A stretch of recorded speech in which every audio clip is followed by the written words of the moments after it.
समझने का प्रयास कीजिए।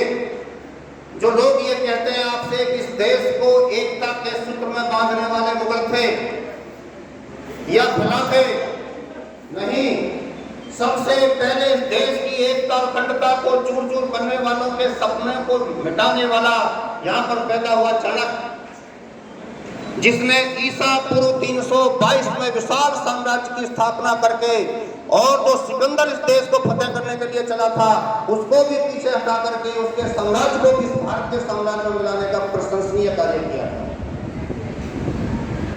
उसके बाद चंद्रगुप्त विक्रमादित्य का जो गुप्त काल आता है उसमें भारतवर्ष की सीमाएं 35,000 किलोमीटर क्षेत्रफल पर हुआ करती थी, लेकिन भारत के बाहर भी विशाल साम्राज्य था। भारत का कुछ क्षेत्र दक्षिण का उनके राज्य में नहीं था। 712 में जब यहां पर 712 से पहले 712 से पहले सन 200 के करीब राजा भीम विक्रमादित्य इस देश पर शासन कर रहा था। गूगल पर सर्च कीजिए, आपको पता चलेगा उसका साम्राज्य 72 लाख वर्ग किलोमीटर की सीमाओं को तोड़ करके उससे भी दो में भारत पर शासन करने लगा।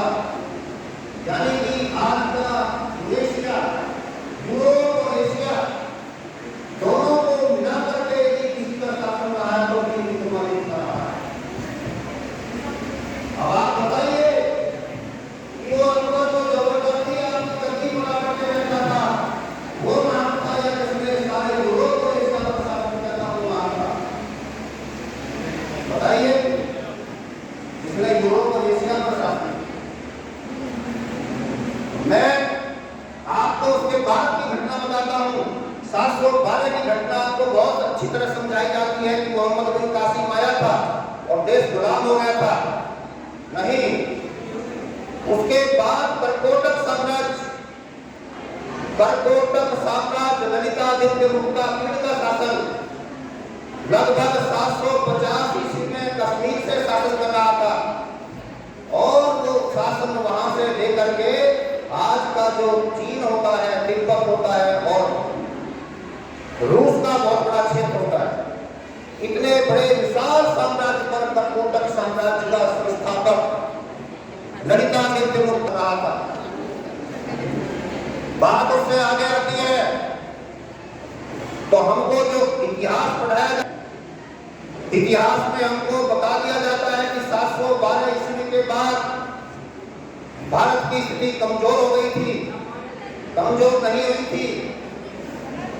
1206 तक ये 712 की घटना, अपने इतिहास के बारे में जानकारी रखिए। 712 में मोहम्मद बिन कासिम आता है, फिर गजनवी आता है और गजनवी आता है तो 300 साल बाद आता है। 300 साल आपकी तरफ किसी को देखने की हिम्मत नहीं हुई। क्यों नहीं हुई थी? उस समय भी एक विशाल यज्ञ रचाया गया था, जैसे चाणक्य ने उस समय रचाया था 1200 साल पहले, 700 साल पहले, वैसे ही अब एक विशाल यज्ञ रचाया गया माउंट आबू में बैठ करके। देवलाचार्य शंकराचार्य जी ने वहां बैठ करके यज्ञ रचाया।